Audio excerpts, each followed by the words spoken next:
नमस्कार मैत्रिणींनो, आज आपण पाहणार आहोत सोपी, हलकी आणि पचनाला छान अशी घरगुती ताकाची कढी।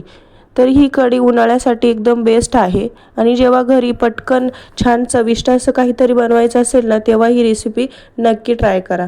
तर सर्वात आधी ताक घेतलाय, त्यामध्ये बेसन पीठ टाकायचं आहे। बेसन पिठामुळे कढी छान घट्टसर होते। ताक पातळ असतं त्यामुळे कढी थोडी घट्टच पाहिजे। मग थोडंसं बेसन पीठ टाकून घेतलंय, मीठ टाकलंय चवीनुसार।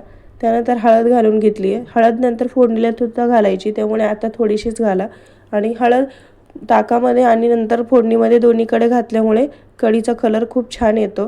त्यानंतर अर्धा चमचा साखर घातली आहे आणि हे छान मिक्स करून घ्यायचं आहे। अजिबातही बेसनाची गुठळी राहिली पाहिजे नाही यामध्ये, असं मिक्स करायचं आहे। हेच मिश्रण तुम्ही मिक्सरच्या भांड्यात देखील फिरवून घेऊ शकता, म्हणजे सगळ्या गाठी फुटल्या जातील आणि छान मिक्स होईल। त्यानंतर इथं मी तेल गरम करून घेतलंय। तेल छान गरम झालं पाहिजे, फोडणी छान बसते त्यामुळे। आणि कढीला शक्यतो जिरे आणि मोहरी जरा जास्त घाला। त्यानंतर मी जिरे आणि मोहरी घालून घेतलंय। जिरे मोहरी तडतडले त्यानंतर मी आलं, लसूण आणि हिरव्या मिरच्या हे ठेचून घेतलंय चांगलं। आल्याचा छोटाच तुकडा घेतलाय, बाकी लसूण जास्त घातलाय आणि हिरव्या मिरच्या मोठ्या मोठ्या 4 अशा घातल्या। तुम्हाला जसं तिखट आवडेल तुमच्या प्रमाणे तसं तुम्ही तिखट हिरवी मिरची टाका। तर हे सगळं मी खलबत्त्यात जाडसर कुटून घेतलंय।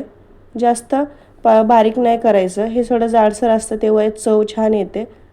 आणि कढीला शक्यतो फ्रेश कढीपत्ता छान लागतो आणि कढीपत्त्यामुळे कढी खूप छान लागते, चव एक वेगळीच लागते। त्यामुळे मग कढीपत्ता मी फ्रेश घेतलाय आणि कढीपत्ता देखील फोडणीमध्ये घातलाय। आता या सगळ्या जिन्नस आहे त्यांचा कच्चेपणा जाईपर्यंत फोडणी बसली पाहिजे। कमी गॅसवर सतत हलवत असा लसणाचा कलर बदलेपर्यंत फोडणी करायची आपल्याला। फोडणी महत्त्वाची आहे कढीसाठी। हे बघा अजूनही शिजलं नाही आहे, ते थोडासा वेळ लागतो याला। त्यानंतर आता आपण सुरुवातीला हळद टाकली होती, आता देखील थोडीशी हळद टाकू। दोन्हीकडे हळद टाकल्यामुळे कलर खूप छान येतो कढीला।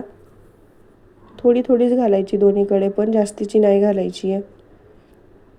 आणि नंतर आता फोडणी तयार झाली आपली, त्यामध्ये आता थोडीशी कोथिंबीर घालून चमच्याने एकदा हलवून घेऊया। कलर बदलला आहे मिरची आणि लसणाचा। कोथिंबीर वरून पण घालायची, पण फोडणीमध्ये घातलेल्या सगळ्या जिन्नसचा अर्क यामध्ये उतरतो कढीमध्ये, त्यामुळे फोडणीला देखील जेवढ्या वस्तू आपण घालू त्या फोडणीला देखील घालायच्या आहे। तर आता इथे बघा मी फोडणी तयार झाली, त्यानंतर एका हाताने ढवळते कढी आणि दुसऱ्या हाताने ताक ओतते। तर हे सर्वात महत्त्वाचं पद्धत आहे।